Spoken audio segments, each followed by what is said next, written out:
नमस्कार। मैं वीके शास्त्री आप सभी दर्शकों का बहुत बहुत स्वागत करता हूं। आज के इस वीडियो में हम बात करेंगे तुला राशि के जातकों के लिए आने वाले 4 महीने मार्च, अप्रैल, मई और जून। इनमें कौन कौन सी हैं वो 10 महत्वपूर्ण तिथियां जो आपके जीवन में एक सकारात्मक परिवर्तन लेकर आने वाली हैं। ध्यान रहे कि हर राशि के लिए डेट्स डिफर करेंगी क्योंकि डेट्स का निर्धारण ग्रहों के गोचर के आधार पर किया गया है। हालांकि कुछ डेट्स कॉमन भी हो सकती हैं। देखिए, अगर हमें ये जानकारी हो जाए कि आने वाले समय में इन तिथियों में इस तरह की घटनाएं घटित होने जा रही हैं, तो इससे हमें एक रास्ता मिलेगा, एक दिशा मिलेगी। हमें अपने आप को प्रोग्रामिंग करने में, उसी के अनुसार अपना प्रोग्राम तय करने में सुविधा होगी। कौन सा काम हमें पहले करना है, कौन सा काम बाद में करना है, हम ये सब तय कर पाएंगे। मान लीजिए धन प्राप्ति का योग बन रहा है, आप ज़्यादा एफर्ट करेंगे धन प्राप्त हो जाएगा। नौकरी का योग बन रहा है, ज़्यादा प्रयास करेंगे नौकरी मिल जाएगी। इसी तरह की और भी घटनाएं जिनके योग बन रहे हैं, अगर आपने उस दिशा में सही समय पर प्रयास किया तो आपको वो चीज़ मिल जाएगी। इसी उद्देश्य को लेकर ये वीडियो अपलोड कर रहा हूँ, ताकि आपको आने वाले 4 महीनों में कब कब किस किस चीज़ का योग बन रहा है इसकी जानकारी पहले से रहे और आप उसका लाभ ले सकें। ये विश्लेषण आपकी चंद्र राशि के आधार पर किया जा रहा है और वीडियो के अंत में मैं आपको ग्रहों के उपाय भी बताऊंगा। दूसरी बात, कमेंट बॉक्स में किसी भी अनजान व्यक्ति के द्वारा दिए गए किसी भी नंबर पर भूल करके भी कांटेक्ट मत कीजिएगा, आपके साथ फ्रॉड हो सकता है। तो ये है तुला राशि के जातकों की कुंडली। पहले ग्रह स्थितियों को समझें। केतु आपके लग्न भाव में गोचर कर रहे हैं। शनि आपके कुंडली में पंचम भाव में गोचर कर रहे हैं। गुरु छठे भाव में है। 21 अप्रैल को राशि परिवर्तन करेंगे और मेष राशि में गोचर करेंगे सप्तम भाव में। मंगल 13 मार्च तक अष्टम भाव में है और इसके बाद राशि परिवर्तन करके नवम भाव में गोचर करेंगे। इसके अलावा सूर्य, बुध और शुक्र ये हर महीने राशि परिवर्तन करते रहेंगे। ये तो हैं ग्रह स्थितियाँ। आगे बढ़ने से पहले बात करेंगे जनवरी और फरवरी में आपके जीवन में क्या क्या परेशानियां आईं, किन किन समस्याओं से आपको जूझना पड़ा और इसके पीछे कारण क्या थे। अक्सर आप लोगों के कमेंट्स आते हैं कि जो बीत गया उस पर चर्चा करने से क्या लाभ। तो मैं आपको बता दूं कि मनुष्य आगे कैसे बढ़ता है। पास्ट में जो हुआ उसी से सीख लेकर मनुष्य अपने आप में सुधार करता है। असफलता में ही सफलता का मंत्र छिपा होता है।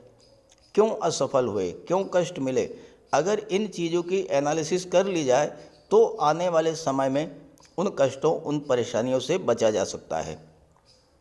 दूसरी बात, जरूरी नहीं कि सबके साथ ऐसा ही घटित हुआ हो जो मैं बताने जा रहा हूँ, लेकिन जिनके साथ भी ये सब कुछ घटित हुआ हो वो कमेंट करके ज़रूर बताएं, ताकि बाकी लोगों को भी ग्रहों के प्रभाव को समझने में मदद मिले।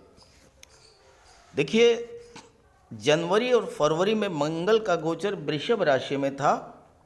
वृषभ राशि में मंगल आपकी कुंडली के अष्टम भाव में गोचर कर रहे थे और राहु का गोचर मेष राशि में था।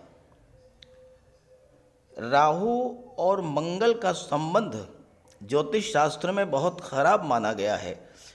मंगल राहु से दूसरे भाव में थे, पहला। दूसरा, राहु से सेकंड पर मंगल थे, इसलिए राहु को तो मंगल का बल मिला, लेकिन मंगल कमज़ोर हुए, पीड़ित हुए। मंगल जब पीड़ित होते हैं तो व्यक्ति को कमज़ोर बना देते हैं, कार्यों को बिगाड़ देते हैं। जब व्यक्ति अपने आप को कमज़ोर स्थिति में पाता है तो उसे क्रोध बहुत आता है। और यहाँ मंगल अष्टम में थे। मंगल द्वितीय भाव के स्वामी हैं और द्वितीय भाव पर दृष्टि भी डाल रहे हैं। स्वाभाविक है कि आपको क्रोध भी आया होगा, स्वभाव में उग्रता भी रही होगी।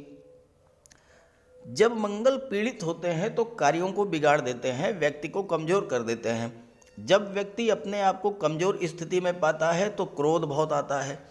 क्रोध के कारण बिला वजह के विवाद होते हैं, शत्रुता बढ़ती है और कोर्ट कचहरी के मैटर भी बन जाते हैं। हो सकता है आपके साथ भी ये सब कुछ हुआ हो, हालांकि सबके साथ नहीं हुआ होगा, लेकिन जिनके साथ हुआ हो कमेंट करके ज़रूर बताएं। दूसरी बात, वृषभ राशि में गोचर करते हुए मंगल केतु से अष्टम भाव पर थे। केतु से काउंट कीजिए, 1 2 3 4 5 6 7 8। केतु से अष्टम पर थे मंगल। अष्टम भाव क्या होता है? दुखों का, पीड़ाओं का, कष्टों का, दुर्घटनाओं का। और केतु क्या है? केतु हैं अलगाव के कारक, डिटैचमेंट के कारक। मन में निराशा और डिप्रेशन की स्थिति बनी होगी। पीड़ित मंगल संतान के लिए भी कष्टकारी होते हैं। गर्भवती माताओं को विशेष कष्ट हुआ होगा। और मंगल अष्टम भाव में गोचर कर रहे हैं। पीड़ित मंगल के कारण हाई ब्लड प्रेशर, बड़े भाई से विवाद, चोट चपेट, एक्सीडेंट, बार बार बुखार आना। और अगर मंगल आपकी जन्म कुंडली में ज़्यादा ही खराब हुए तो गुर्दे में पथरी की शिकायत भी हो सकती है। अशुभ मंगल के कारण धन के संचय में बाधा आई, प्रॉपर्टी का विवाद पैदा हुआ, आत्मविश्वास में कमी आई होगी, घबराहट और लगातार सिरदर्द की शिकायत भी बनी होगी। दूसरी जो समस्या आपके जीवन में आई वो शनि के कारण आई। शनिदेव कुंडली के पंचम भाव में गोचर कर रहे हैं। शनि है कर्म के कारक और शनिदेव ने 17 जनवरी को राशि परिवर्तन किया। राशि परिवर्तन करके ठीक 13 दिन बाद अस्त हो गए। शनि 30 जनवरी से अस्त हो गए और पूरे फरवरी माह में अस्त ही रहे। शनि के अस्त होने का प्रभाव ये पड़ा कि काम में मन नहीं लगा होगा, कार्य क्षेत्र में बाधाएं आई होंगी, व्यापार में मंदी रही होगी। जो लोग किसी तरह के निर्माण कार्य से संबंध रखते थे उनका कार्य प्रभावित हुआ होगा। जब कार्य प्रभावित हुआ होगा तो धन प्राप्ति बाधित हुई, आर्थिक संकट से गुजरे होंगे आप, फाइनेंशियल क्राइसिस से गुजरे होंगे और हो सकता है आपको कर्ज भी लेना पड़ा हो। शनि कष्टों के, पीड़ा के, रोगों के कारक होते हैं। तो घुटनों में दर्द, जोड़ों में दर्द, आर्थराइटिस, मांसपेशियों में दर्द, वायु विकार, एनीमिया, फ्रैक्चर और हड्डियों का टूटना, इस तरह की समस्याएं आपके जीवन में आई होंगी। शनि की तीसरी दृष्टि पड़ी सप्तम भाव पर तो दाम्पत्य सुखों में कमी आई होगी। पति पत्नी के बीच, प्रेमी प्रेमिका के बीच एक अजीब तरह की दूरी और अलगाव की स्थिति बनी होगी। शनि की दृष्टि लाभ के भाव पर पड़ी तो आपके लाभ में कमी आई होगी और धन के भाव पर दृष्टि पड़ी तो धन के संचय में भी बाधा आई होगी। तो ये सब हुआ हो तो ज़रूर कमेंट कीजिएगा, हालांकि सबके साथ नहीं हुआ होगा। अब बात करते हैं 10 महत्वपूर्ण तिथियों के बारे में। चलिए अब बात करते हैं 10 महत्वपूर्ण तिथियों के बारे में। ज्योतिष शास्त्र में धन का कारक, संतान का कारक, विवाह का कारक देवगुरु और शुक्र को माना गया है। यहाँ पर देवगुरु आपके कुंडली के 6ठे भाव में गोचर कर रहे हैं।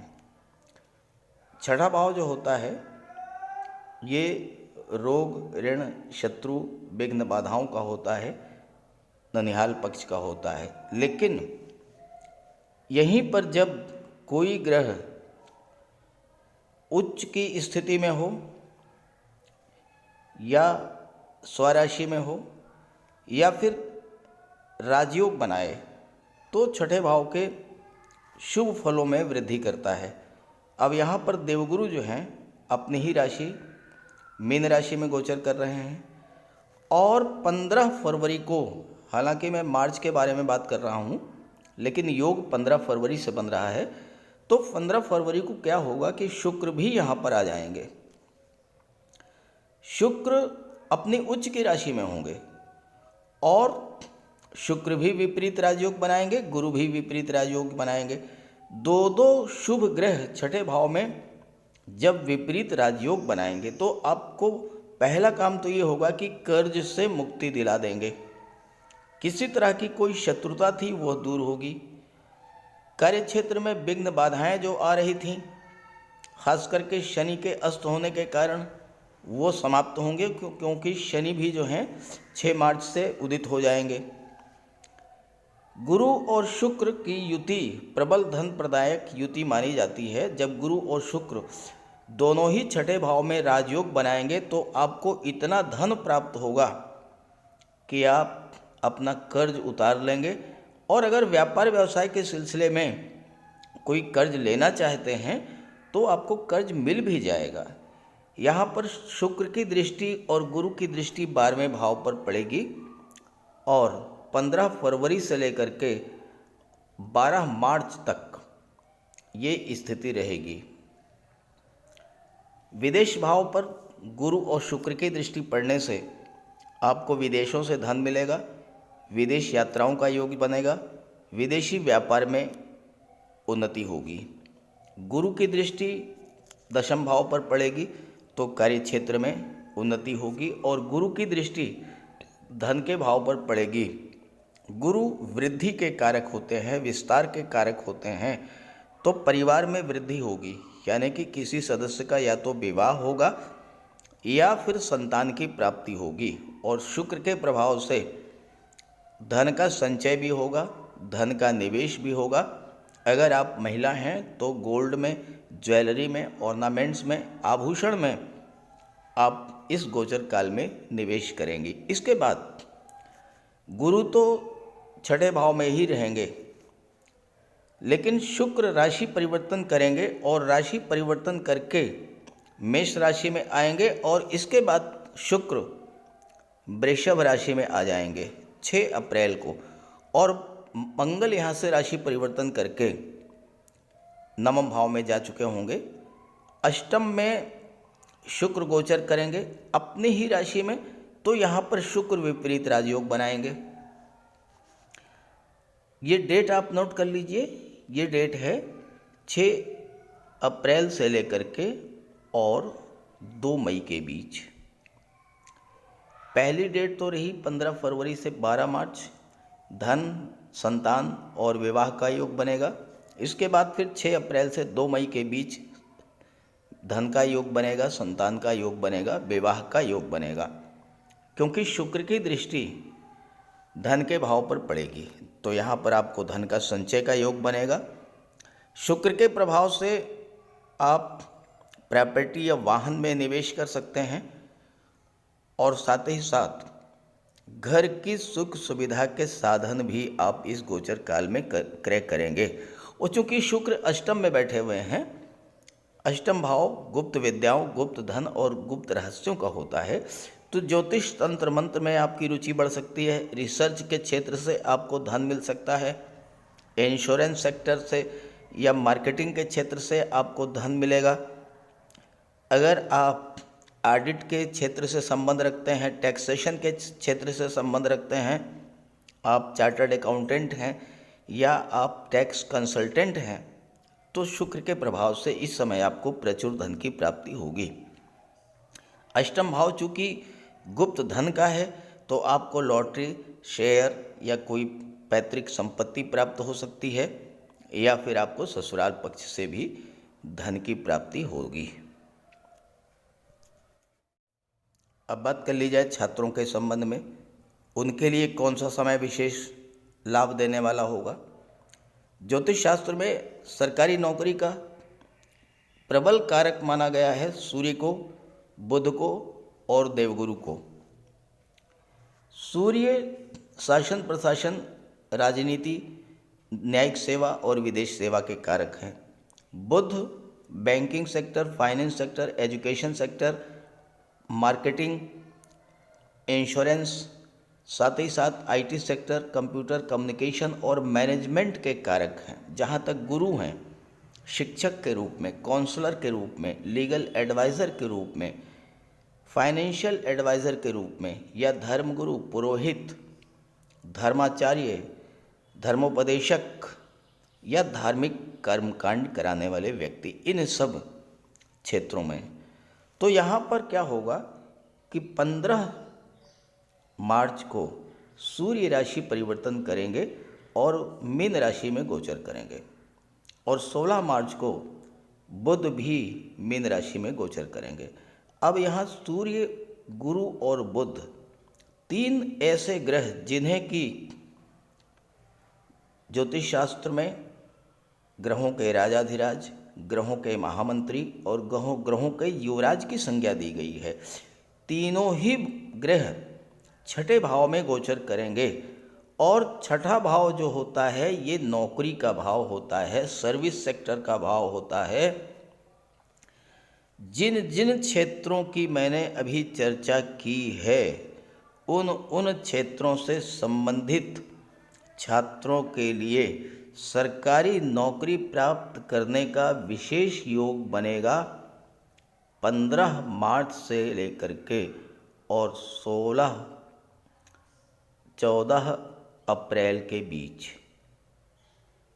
15 मार्च से 14 अप्रैल तक सूर्य छठे भाव में रहेंगे, गुरु के साथ युति बनेगी और बुध 16 मार्च को यहाँ आ जाएंगे। तो जो छात्र प्रतियोगी परीक्षाओं की तैयारी कर रहे हैं उनके लिए ये समय बहुत अच्छा रहेगा। और इसके बाद सूर्य राशि परिवर्तन करेंगे, सप्तम में आएंगे, अष्टम में आएंगे और उसके बाद सूर्य नवम भाव में आ जाएंगे। यहाँ पर सूर्य अकेले होंगे, मंगल राशि परिवर्तन करके दशम में जा चुके होंगे। ये जो समय है, सूर्य जब भाग्य भाव में होंगे तो भाग्य को तो चमका ही देंगे, साथ ही साथ शनि और सूर्य का त्रिकोण का संबंध बनेगा। एक तो शनि पंचम में, सूर्य नवम में, नवम पंचम का योग बना। जब नवम पंचम का योग बनेगा तो शनि सूर्य दोनों ही एक्टिवेट होंगे, कर्म क्षेत्र में उन्नति होगी, भाग्य का सपोर्ट मिलेगा।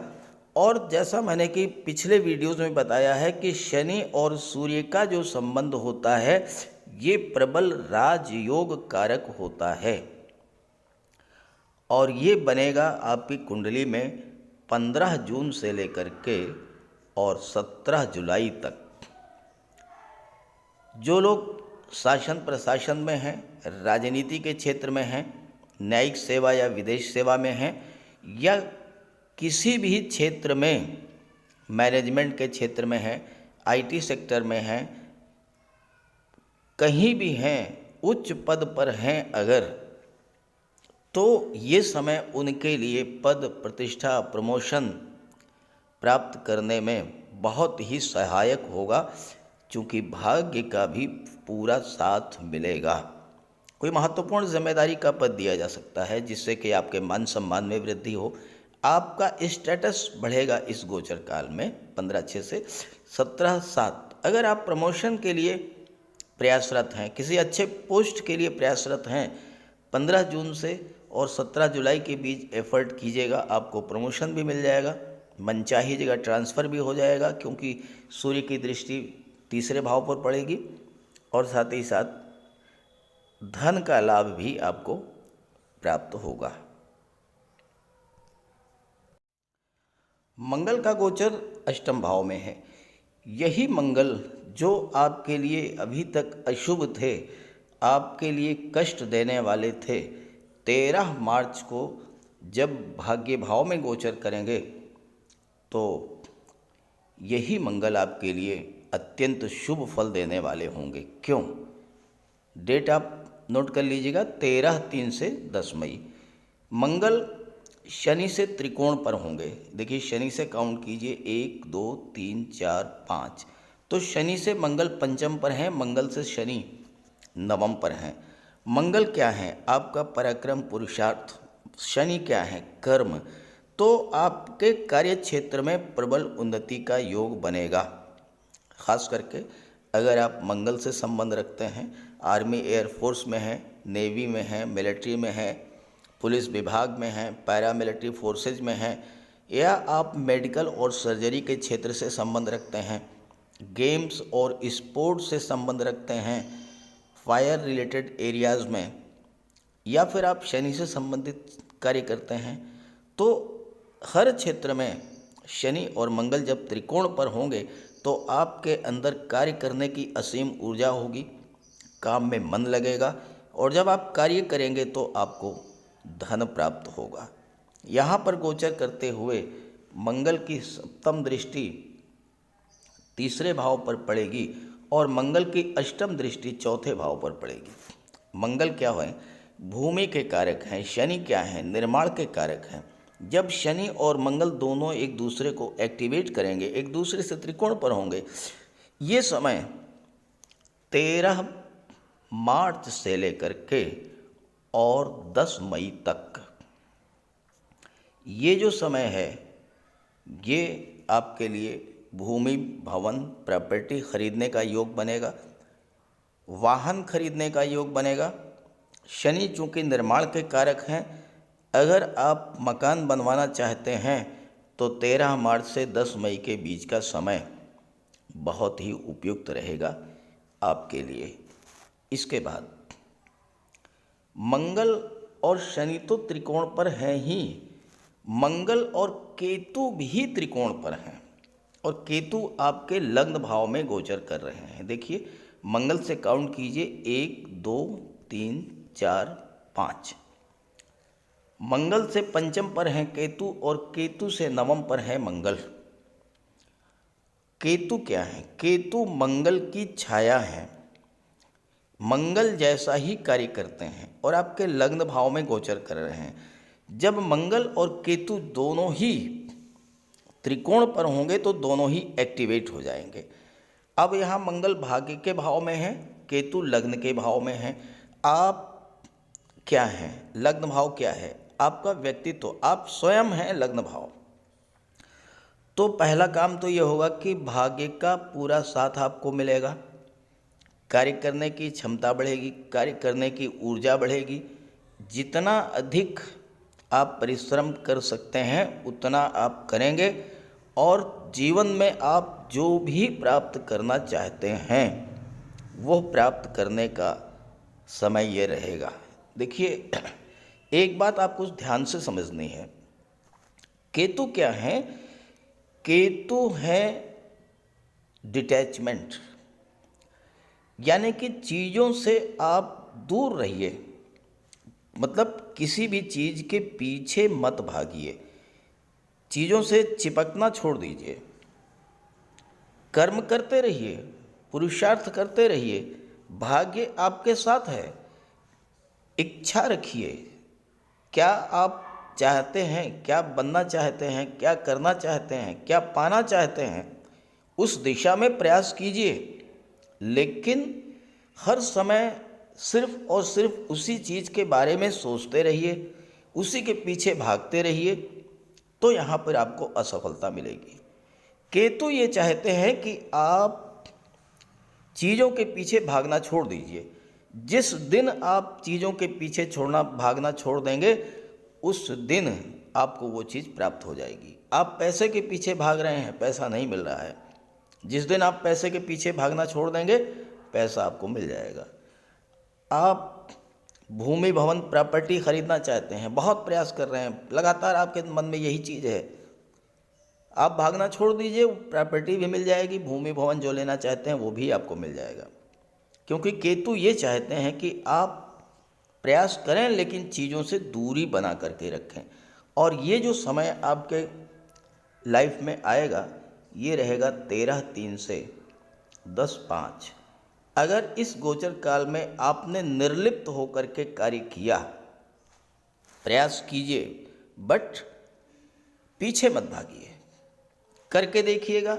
आपकी जो भी इच्छा होगी वह जरूर पूरी होगी, क्योंकि केतु धर्म, अध्यात्म और मोक्ष के कारक माने जाते हैं। और मोक्ष क्या होता है? मरने के बाद वाला नहीं, इसी जीवन में मोक्ष मिलता है तब जब मनुष्य की इच्छाओं की पूर्ति होती है, इच्छाओं की तृप्ति होती है। तो ये समय आपके लिए बहुत महत्वपूर्ण रहेगा, इसका पूरा लाभ उठाइए। अब आप 7वें और 8वें डेट के बारे में समझें। देखिए, शनि आपकी कुंडली के पंचम भाव में गोचर कर रहे हैं। पंचम भाव में शनि का गोचर बहुत अच्छा नहीं माना जाता है, लेकिन चूंकि शनि त्रिकोण के भाव में है और दूसरा त्रिकोण का भाव है नवम भाव, जब भी नवम भाव में किसी भी शुभ ग्रह का गोचर होगा वो शनि से त्रिकोण पर होगा, और शनि और उस एक्टिवेट होंगे और नवम भाव में गोचर करने वाला ग्रह भी एक्टिवेट होगा। तो शनि के भी शुभ फल मिलेंगे और उस ग्रह के भी फल मिलेंगे। तो ये जो डेट है ये आप नोट करिए, 2 मई को शुक्र का गोचर मिथुन राशि में होगा। शुक्र भाग्य भाव में गोचर करेंगे। मंगल यहाँ से राशि परिवर्तन करके 10 मई को चले जाएंगे चतुर्थ भाव में। शुक्र अकेले यहाँ पर होंगे। शुक्र और शनि का त्रिकोण का संबंध बनेगा, नवम पंचम का योग बनेगा, तो शनि और शुक्र दोनों ही एक्टिवेट होंगे। तो शनि से संबंधित क्षेत्रों और शुक्र से संबंधित क्षेत्रों में आपको विशेष लाभ मिलेगा। शनि से संबंधित क्षेत्र रियल एस्टेट, प्रॉपर्टी डीलिंग या कंस्ट्रक्शन का कार्य, आर्किटेक्ट हैं, बिल्डर हैं, बिल्डिंग मटेरियल सप्लायर हैं, इन सब क्षेत्रों से। शुक्र आपके लग्न के स्वामी हैं, भाग्य भाव में बैठे हैं, तो आपको भाग्य का भी साथ इस समय मिलेगा। शुक्र से संबंधित, कला से संबंधित, सौंदर्य से संबंधित व्यापार व्यवसाय जो आप करते हैं उसमें आपको लाभ होगा। बुध विदेश भाव के स्वामी हैं जो कि शुक्र के मित्र हैं, तो आप विदेश भी जा सकते हैं, विदेश यात्राएं, हवाई यात्राएं भी करेंगे, विदेश जा कर के सेटल भी होंगे। और ये जो टाइम पीरियड है ये टाइम पीरियड होगा 2 मई से लेकर के और 30 मई तक। इसके बाद शुक्र राशि परिवर्तन करके कर्क राशि में चले जाएंगे और यहाँ पर बुध का गोचर होगा। बुध का गोचर कुंडली के 9वें भाव में, भाग्य भाव में होगा और बुध और शनि की त्रिकोण का संबंध बनेगा। अब यहाँ देखिए, बुध एक तो भाग्य भाव में गोचर कर रहे हैं, दूसरे अपनी ही राशि में गोचर कर रहे हैं, तो अत्यंत बलवान होंगे, प्रभावी होंगे। शनि से त्रिकोण पर हैं, तो ये समय व्यापारियों के लिए बहुत अच्छा रहेगा और ख़ास करके विदेशी व्यापार के लिए तो बहुत ही अच्छा रहेगा, क्योंकि बुध जो हैं वो भाग्य भाव में बैठ करके और 12वें भाव के स्वामी हैं। तो ये समय आपके लिए, व्यापारियों के लिए अत्यंत शुभ रहेगा, अत्यंत श्रेष्ठ रहेगा। और ये जो समय है ये है 24 जून से लेकर के और 8 जुलाई तक। यहाँ पर गोचर करते हुए बुध की दृष्टि पराक्रम भाव पर पड़ेगी, तीसरे भाव पर। तीसरा भाव क्या होता है? टूर और ट्रेवल्स का होता है। तीसरा भाव मार्केटिंग का होता है। तीसरा भाव जो होता है ऑनलाइन प्लेटफॉर्म का होता है, ऑनलाइन बिजनेस का होता है, ऑनलाइन एक्टिविटीज़ का होता है। तो जो लोग इन क्षेत्रों से जुड़े हुए हैं उनके लिए बुध का ये गोचर और शनि से त्रिकोण पर होना ये बहुत ही श्रेष्ठ और लाभ देने वाला होगा। अब बात कर लेते हैं 9वीं और 10वीं डेट के बारे में। देखिए, देवगुरु बृहस्पति राशि परिवर्तन करेंगे 21 अप्रैल को और 21 अप्रैल को राशि परिवर्तन करके सप्तम भाव में आ जाएंगे। सप्तम भाव विवाह का, दाम्पत्य सुखों का और व्यापार का होता है। यहाँ पर राहु भी बैठे हुए हैं। गुरु राहु का योग बनेगा, चांडाल योग बनेगा, खराब माना जाता है, लेकिन चूंकि गुरु केंद्र के भाव में बैठे हुए हैं और मित्र की राशि में हैं, तो आपके विवाह का योग बनेगा, लव रिलेशंस स्ट्रांग होंगे और मैरिज में कन्वर्ट होंगे। लेकिन व्यापार के मामले में अगर आपने राहु को मैनेज कर लिया, राहु के तरीके से आपने काम करना शुरू किया, तो आपको व्यापार के स्तर क्षेत्र में बहुत बड़ी सफलता भी मिलेगी। राहु क्या चाहते हैं? राहु चाहते हैं कि आप एक्सपेंशन करें, विस्तार करें अपने कार्य क्षेत्र का और सीक्रेसी मेंटेन करें। अपने प्लानिंग्स को, अपनी योजनाओं को किसी से भी शेयर ना करें। और दूसरी बात ये, राहु भय के, डर के, डिप्रेशन के, चिंताओं के कारक होते हैं। लेकिन अगर आपने नेगेटिव चीज़ों को निकाल दिया, चूँकि गुरु हैं, ज्ञान, बुद्धि, विवेक का प्रयोग करते हुए अगर आपने राहु के नकारात्मक पक्ष को हटा दिया, बिना डरे, बिना किसी भय के कार्य क्षेत्र का विस्तार किया, व्यापार व्यवसाय का विस्तार किया आपने, तो यही समय आपके लिए है जो कि बहुत ही श्रेष्ठ लाभ देने वाला होगा। और ये समय 21 अप्रैल के बाद से बनेगा और 21 अप्रैल से पूरे 1 वर्ष तक ये स्थिति आपके जीवन में रहेगी। आपने राहु को अगर मैनेज कर लिया, हालांकि राहु 30 अक्टूबर तक ही यहाँ रहेंगे, लेकिन अगर आपने राहु के अनुसार काम शुरू कर दिया तो राहु आपको एकदम से बुलंदियों पर भी पहुंचा देंगे।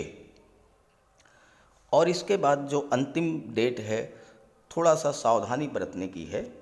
मंगल जो है वो कुंडली के दशम भाव में आएंगे। दशम भाव में मंगल दिग्बली होते हैं।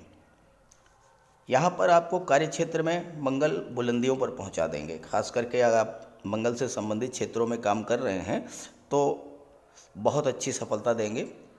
मेडिकल सर्जरी के क्षेत्र में है या डिफेंस के क्षेत्र में है या टेक्निकल फील्ड में है, इंजीनियरिंग के क्षेत्र में है, इन सब क्षेत्रों में मंगल जो है वो आपको बहुत अच्छी सफलता देंगे। लेकिन चूँकि मंगल की अष्टम दृष्टि पंचम भाव पर पड़ेगी, पंचम भाव जो है वो संतान का होता है, तो गर्भवती माताओं को इस गोचर काल में विशेष सावधानी बरतनी होगी।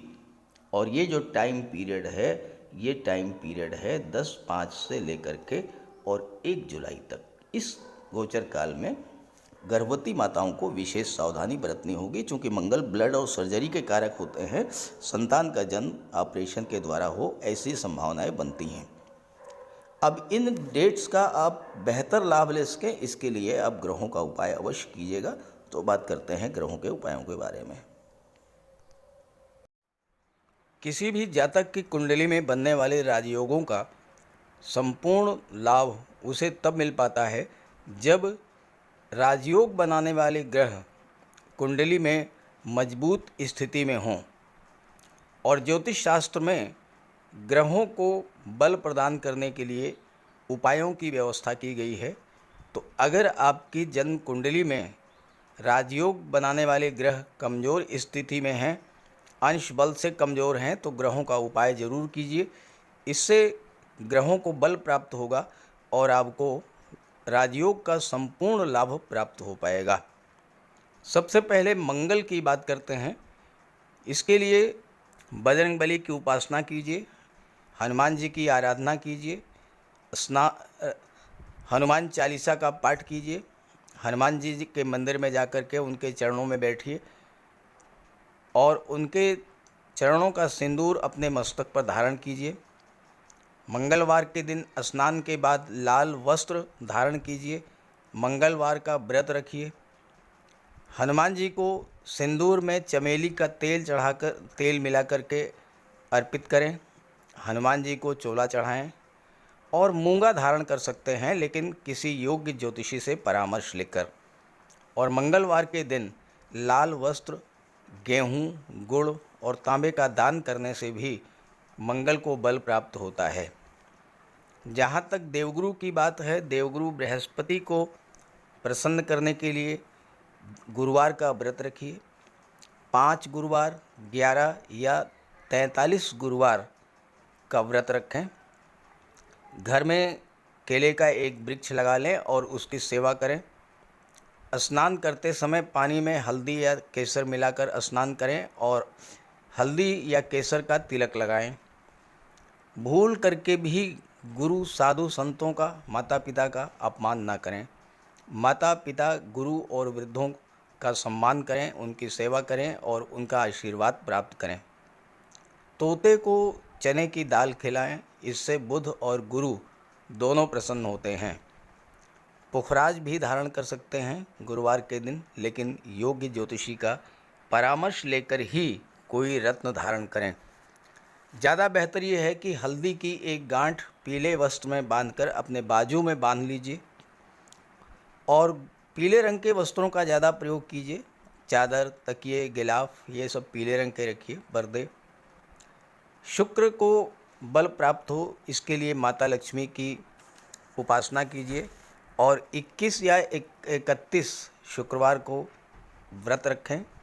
शुक्रवार के दिन सफ़ेद रंग के वस्त्र, चीनी, चावल, दूध और दही, घी से बने पदार्थों का सेवन करें। और शुक्रवार के दिन सफ़ेद वस्त्र, चावल, चीनी, घी, श्रृंगार सामग्री, कपूर, मिश्री और दही, इन सब चीज़ों का यथाशक्ति दान करें।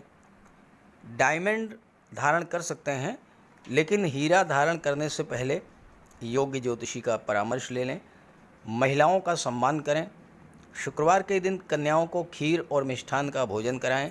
इत्र का प्रयोग करें। घर को साफ सुथरा रखें और भगवान शिव को श्वेत पुष्प अर्पित करें। जहाँ तक बुध की बात है तो बुधवार के दिन तुलसी का पौधा लगाकर उसकी सेवा करें। गाय की सेवा करें। गाय को हरा चारा खिलाएं। हरियाली बढ़ाने वाले पौधे लगाएं और दान करें पौधों का, क्योंकि बुध को हरा रंग अत्यंत प्रिय है। बुधवार को घर के मेन डोर पर पंच पल्लव का तोरण लगा दें और किन्नर को दान देकर उसका आशीर्वाद प्राप्त करें। देवी दुर्गा के मंदिर में हरे रंग की चूड़ियाँ दान करें। गणेश जी की उपासना करें और साबुत हरी मूंग हरे कपड़े में बांधकर अर्पित करें। बुधवार के दिन हरे रंग के रुमाल, मोजे और टाई का प्रयोग करें। ओम बुम बुधाय नमः इसका एक माला जाप करें। पन्ना धारण कर सकते हैं, लेकिन परामर्श के बाद किसी योग्य ज्योतिषी से। और ना तो झूठ बोलें और ना ही किसी को अपशब्द कहें। जहाँ तक शनिदेव की बात है तो कम से कम 19 और ज़्यादा से ज़्यादा 51 शनिवार का व्रत रखें। पीपल के वृक्ष के नीचे सरसों के तेल का दीपक जलाएं शनिवार के दिन। शनिवार के दिन एक प्याले में, एक कटोरी में सरसों का तेल लेकर के उसमें अपना चेहरा देखिए और फिर उस तेल को दान कर दीजिए।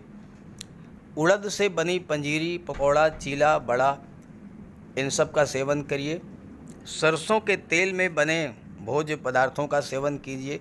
शनिवार के दिन कंबल, जूता, चप्पल, लोहा, काला तिल, काला उड़द, काले वस्त्र और जटा वाले नारियल दान दें। नीलम धारण कर सकते हैं, लेकिन नीलम धारण करना किसी योग्य ज्योतिषी से परामर्श लेकर धारण करें, क्योंकि नीलम रंग से राजा भी बना देता है और कभी कभी अगर नीलम आपके लिए शुभ नहीं हुआ तो राजा से रंक भी बना देता है। इसलिए नीलम का प्रयोग बहुत सोच समझ कर करें। ज़्यादा बेहतर ये है कि आप गरीबों की हेल्प करें। कोई भी गरीब, लाचार, असहाय, दिव्यांग व्यक्ति आपके पास आता है, मदद कीजिए यथासंभव और किसी भी गरीब व्यक्ति को कष्ट ना दें। साथ ही साथ ऐसे कार्य ना करें जो कि शनिदेव को पसंद नहीं है। शनिदेव को छल, कपट, झूठ, फरेब, बेईमानी, आलस्य ये सब पसंद नहीं है, तो ऐसे कार्य मत कीजिए। और शनिदेव को अनुशासन, परिश्रम, मेहनत, ईमानदारी और सच्चाई ये पसंद है, तो ये आप अपने अंदर इन गुणों को विकसित करें, शनिदेव प्रसन्न होंगे। तो उपाय ज़रूर कीजिएगा, इससे आपको लाभ होगा। नमस्कार।